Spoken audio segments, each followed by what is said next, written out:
Hello दोस्तों, good morning. मैं SK Singh, आप सभी का स्वागत है एसके सिंह स्टडी सेंटर में। जैसा कि हम लोग इससे पहले बहुत सारा तांडव किए, लेकिन हम लोग से सक्सेसफुल नहीं हो रहा था। इसलिए हम लोग क्या किए ना, बारी बारी से एक एक मैथ का चैप्टर को बारी बारी सारे क्वेश्चन को हल करूंगा। देखिए, थोड़ा थोड़ा तो दिक्कत होगा ही, अब लग रहा है कि बन जाएगा। इसलिए प्रोसेस में था, सब चीज सीखना, बनाना, समझाना बहुत टेंशन का बात है। इसीलिए हम लोग क्या किए, इस बार बारी बारी सारे चैप्टर का मैं हल करूंगा। ये देखिए कैसे क्या होगा। पहला नंबर चैप्टर सारे बहुत सारे देखिए। आप जो कहिएगा कि चैप्टर 1 से बताइए 2 से, नहीं, मेरे डिसीजन से चलेगा, क्योंकि वो चैप्टर कैसे क्या समझाना है वो टीचर, यहाँ पर टीचर को समझना पड़ता है कैसे क्या समझा कि बच्चा को आ जाए। 1 या 2 नहीं, सीरियल बाय नहीं, पढ़ाने का कोई जरूरी नहीं। जहां से कोई पढ़ाता है कहीं भी पढ़िए, वो शिक्षक वो अपना हिसाब से पढ़ाता है कि बच्चे को समझ में आए। यदि आप डिसीजन दीजिएगा तो फिर मामला गड़बड़ हो जाता है। कहे कि आपको ये पता है कि पढ़ना एक तरफ से है, फिर उसको ये पता है कि कैसे पढ़ाना है। इसीलिए क्या कीजिए, आराम से वीडियो देखिए, समझ में आया तो ठीक है, नहीं आया तो और अच्छा। करना क्या है, सबसे पहले हम लोग देखिए, तो पूरा यदि मैथ पढ़ते हैं अलजेब्रा, द्विघात समीकरण का बहुत सारा उपयोग होता है। तो पहले द्विघात समीकरण से मैं समझता हूँ कैसे क्या किया जाता है। ठीक है, कुछ भी नहीं आता हो तो आप सबसे पहले स्टार्ट कीजिए ऐसे। कैसे स्टार्ट कीजिए, जैसे आप कभी कभी देखते हुएगा कि ए एक्स प्लस में बी वाई या प्लस में सी बराबर में 0 दिया रहता है। ऐसे हो गया नॉर्मल समीकरण एक। दूसरा में दिए देगा क्या, ए एक्स प्लस में बी वाई प्लस में सी बराबर में 0, समीकरण 2। ऐसा देख के रखेगा। आप यहाँ सीधा सीधा देख रहे हैं कि यदि ए बी का चर्चा होगा तो एक्स के जो गुणांक में रहता है उसको ए कहते हैं। नहीं, इसको स्क्वायर में दीजिए तब ना द्विघात समीकरण कहलाएगा, या तो नॉर्मल भी रहेगा। सोचिए, आपको जब चर्चा किया जाएगा समीकरण का, देखिए एक्स के जो बगल में रहता है उसको ए, और बी के जो बगल में रहता है उसको बी, और नंबर में खाली रहता है उसको सी कहते हैं। इतना से किसी को कुछ भी समझ में नहीं आता। फिर से एक बार देखिए क्या होता है। पहला नंबर क्या, एक्स के जो बगल में उसको कहते हैं ए, वाई के बगल में उसको कहते हैं बी, और केवल जो नंबर रहता है उसको सी कहते हैं। एक्स के स्क्वायर के बगल में उसको भी ए कहते हैं, या एक्स के बगल में उसको ए, बी के बगल में, वाई के बगल में उसको बी, खाली नंबर है उसको सी। इसको मिटा देते हैं। आपको ये फॉर्मूला नहीं समझ में आया तो फिर से देखिए क्या करना होता है क्या कि यदि लिखा हुआ है 4x प्लस में 3y, या प्लस में देख के रखा है 50 बराबर 0, समीकरण 1।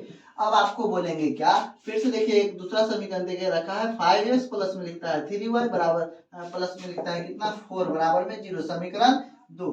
अब आपको किस तरह से ये ड्रामा करेगा, कैसे कैसे देगा, आपसे नहीं बनने का रहेगा तो फिर उसको समझ के बनाना होगा। पहला नंबर सोचिए क्या कि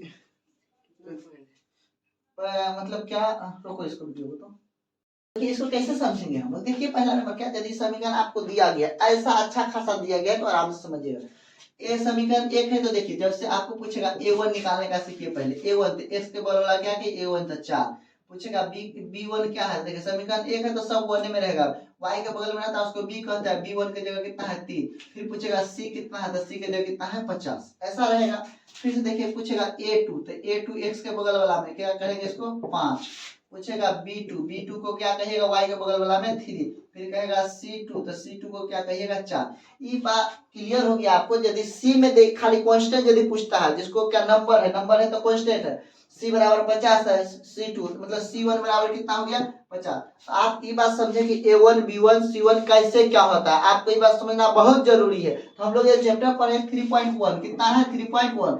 यदि आप इसको अच्छा से समझ जाते तो 3.1 का पूरा क्लियर हो जाएगा कॉन्सेप्ट क्या होता है।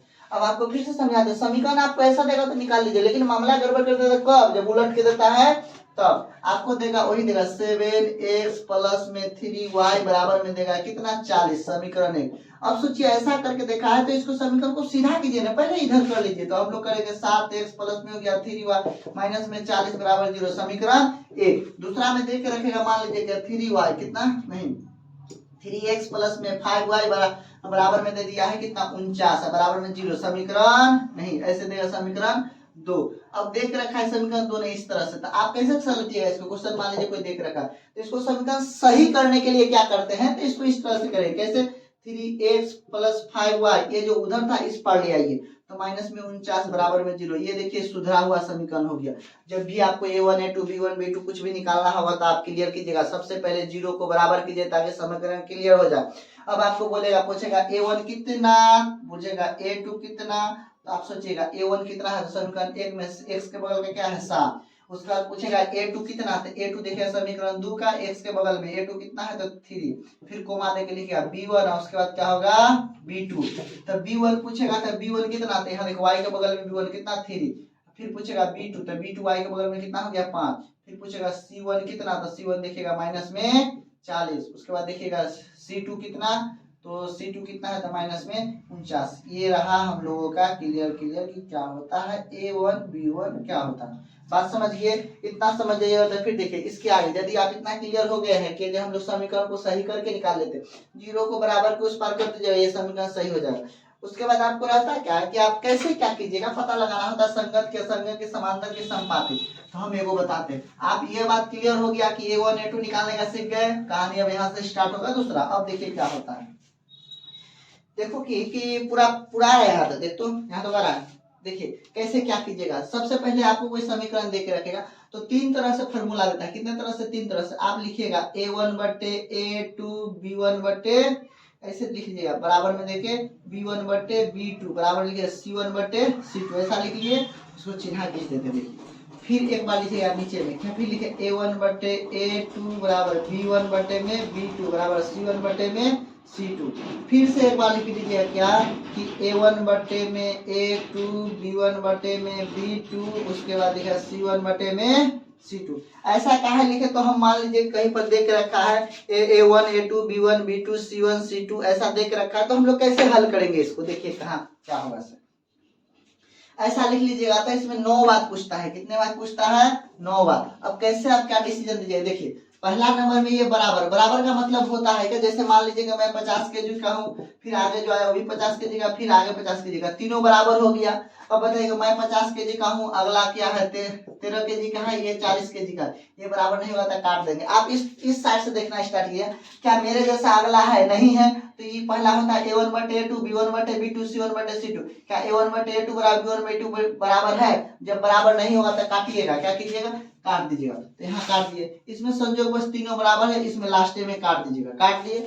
आप इतना बात याद कर लीजिए, फर्स्ट काटना है, पहला दूसरा में कुछ नहीं, तीसरा में काट देना। अब क्या होता है चर्चा, यदि आप इस तरह से कंडीशन समझ गए कि कैसे A1 A2 B1 B2 क्या लिखना है, उसके बाद देखिए यदि आप लिखिए A1 बटे A2 B1 बटे B2 बराबर C1 बटे C2, ऐसा कंडीशन में यदि आप बना लेते हैं तो आपको पहला कटेगा और दूसरा कटेगा, एक बार कोई नहीं कटेगा। जब पहला कटेगा तो इस घटना को हम लोग कहते हैं प्रतिच्छेदी। क्या कहते हैं, प्रतिच्छेदी। तो प्रतिच्छेदी हो गया। तो देखिए जब कोई नहीं कटेगा तो इसको क्या कहिएगा, देखिए प्रतिच्छेदी का मतलब होता है क्या कि एक रेखा इधर से एक रेखा इधर से कट रहा है तो इसको प्रतिच्छेदी रेखाएं कहते हैं। कौन रेखा, प्रतिच्छेदी। जब समीकरण में पहला यदि बराबर दोनों नहीं है तो कौन सा बनेगा, प्रतिच्छेदी रेखा। दूसरा यदि तीनों बराबर इसको कहते हैं संपाती। क्या कहते हैं, संपाती रेखा। तो देखिए प्रतिच्छेदी रेखा, कौन रेखा, प्रतिच्छेदी रेखा। दूसरा में क्या है, संपाती रेखा। कौन सा रेखा, संपाती रेखा। उसके बाद देखिए, अब देखिए कि पहला कट गया, पहला दोनों बराबर है लेकिन तीसरा बराबर नहीं है। देखिए कंडीशन अपना समझ लीजिए, इसमें होगा क्या 1/2 बराबर 1/2 बराबर 1/2, तीनों बराबर हो गया। या तो ऐसा भी हो सकता है, मान लीजिए 50 बराबर 50 बराबर 50, तीनों बराबर हो गया। इसमें क्या दोनों बराबर है, इसमें क्या होगा कि पहला बराबर है, मान लीजिए 1/2 हो गया बराबर 1/2 हो गया, लेकिन अगला हो गया 1/3/4 बराबर, यहाँ काटेंगे। इस तरह से समझना है, बात समझ रहे हैं। उसके बाद समझिए यहाँ पर क्या होगा, यदि हम लोग लिख लिए, हम बोले कि पहला कटेगा तो प्रतिच्छेदी, कोई नहीं कटेगा तो संपाती, दूसरा कटेगा तो इसको समांतर रेखा है। कौन रेखा है, समांतर रेखा। ठीक है, समांतर रेखा का मतलब होता है एक दो लाइन आपस में पैरेलल चले तो इसको समांतर रेखा कहते हैं। कौन रेखा कहते हैं, समांतर रेखा। बात समझ में आ गया।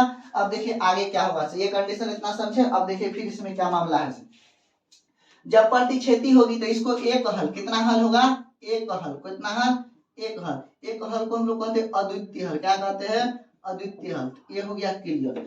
जब कहेगा क्या कि संपाती, देखिए जब संपाती होगा तो अनेक हल। कितना हल, अनेक हल। इसी को कहते हैं अनगिनत हल। कितना हल, तो पहले लिखेंगे अनेक हल। अनेक हल मतलब बहुत सारा हल निकलेगा, इसको कहते हैं अनगिनत, अनगिनत हल। उसके बाद देखिए जब भी होगा क्या, समांतर। समांतर का इसमें कोई हल नहीं होता है तो इसको लिखिए कोई हल नहीं। क्या, कोई हल नहीं। उसके बाद क्या कहता है, जब हम लोग ये समझे पहला ये कंडीशन, उसके बाद कहेगा प्रतिच्छेदी रेखा होगा तो एक अद्वितीय हल, जब समांतर संपाती होगा तो अनेक हल, समांतर होगा तो कोई हल नहीं। समांतर में क्या होता है, एक दो रेखा आपस में नहीं करता, तो सबका रेखा का सिंबल बता देते हैं। देखिए पहला इधर से गया, इधर से प्रतिच्छेदी रेखा। कौन रेखा है, प्रतिच्छेदी। दो रेखा जब करती है प्रतिच्छेदी। संपाती रेखा कब होगा, एक रेखा के ऊपर एक रेखा जाएगा तो संपाती। ये समांतर कब कहलाएगा, तो ये रेखा इधर चल रहा है, ये रेखा इधर, समान दूरी पर एक दूसरे को कभी नहीं काटेंगे, इसको कहते हैं समांतर रेखा। अब आगे बात रहा क्या कि ये वाला ढांचा क्यों बना हुआ है, देखिए जब हम लोग करने प्रतिच्छेदी रेखा है तो एक जब जब हल होगा कोई ना कोई उसको लिखेगा संगत, हल नहीं हुआ तो उसको लिखेगा असंगत।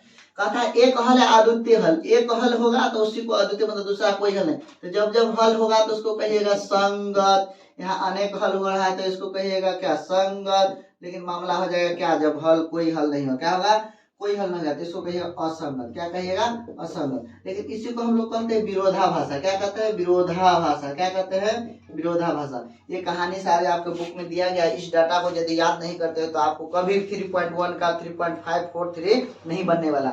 इसलिए आप क्या कीजिए ना, इसको सबसे पहले रख लीजिए। मैथ बनाने से पहले 3.1 स्टार्ट करने से पहले आप समझिए ना ये संजीवनी बूटी है, जैसे आप इसको याद कीजिएगा उसी के बाद आपका कोई काम होने वाला है। यदि आपको याद नहीं है तो फिर मामला गड़बड़ है।